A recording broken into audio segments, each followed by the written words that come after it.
Speaking of media being in bed with the government, yesterday President Biden held a press conference where he stumbled over sentences, talked about nuclear power with the president of South Korea. It was really embarrassing. But it's what Biden was holding in his hands, of course, that got the most attention. So while he was speaking, take a look at this. This is what he was holding in his hand, a couple of pages of cheat sheets there. And you'll notice what it says is Reporter Q&A. April 26, 2023, question number 1. And here's the reporter that's going to ask you that you need to call on her. Here's a photo of her so you can see her and call it out. You're going to call on this woman, Courtney, and then she's going to talk about foreign policy, and she's specifically going to ask you about semiconductor manufacturing. And how are you squaring your priorities around semiconductor manufacturing, but also hurting what South Korea is trying to do? So that's her question, basically, in a nutshell. So what does he do? First question, first reporter. Courtney, you in the audience. I just happened to pick on you randomly. Courtney, here you go. First question from Courtney of the Los Angeles Times. Wow, how convenient. Thank you, Mr. President.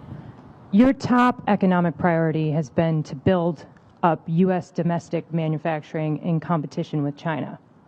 But your rules against expanding chip manufacturing in China is hurting South Korean companies that rely heavily on Beijing. Are you damaging a key ally in the competition with China to help your domestic politics ahead of the election? And one for President Yoon. There have been concerns since last year that North Korea will soon be conducting its 7th nuclear test amid growing domestic support in your country for your own nuclear weapons. Meanwhile, Russia has suggested it could send its latest weapons to North Korea if South Korea sends lethal aid to Ukraine. How do you seek to manage the North Korea risk amid obligations to Ukraine and NATO? Thank you. All right. So then that was the question. That was the question, right? So I'm looking at my cheat sheets. I mean, are we surprised by this? No.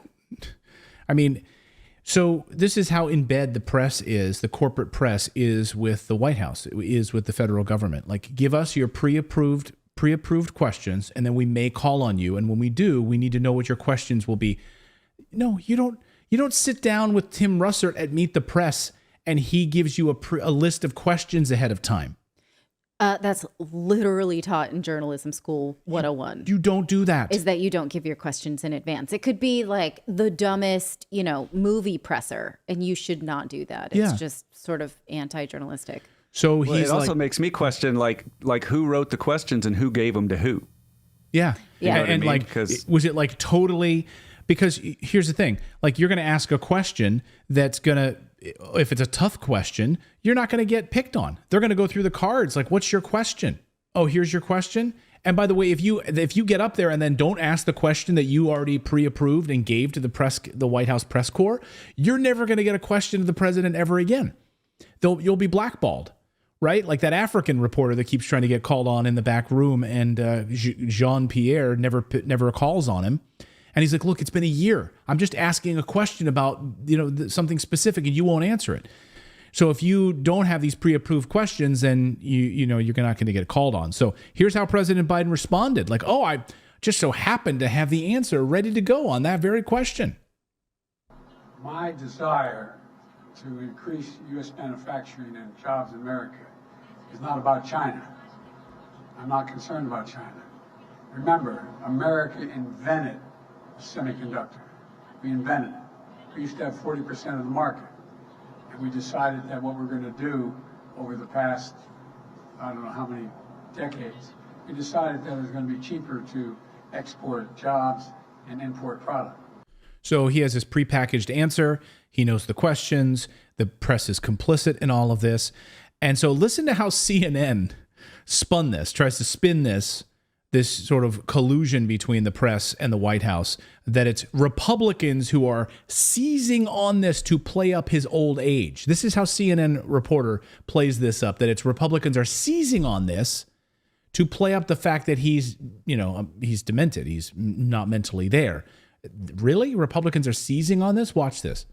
And Arlette, I mentioned President Biden in the Rose Garden yesterday during that press conference. There was also a moment in that press conference where a photographer captured the notes that President Biden was holding in his hand. And there appeared to be one with the reporter that he was going to call on, the first reporter he called on during that press conference. And now there are allegations about whether or not he had the question in advance. What is the White House saying about what happened here?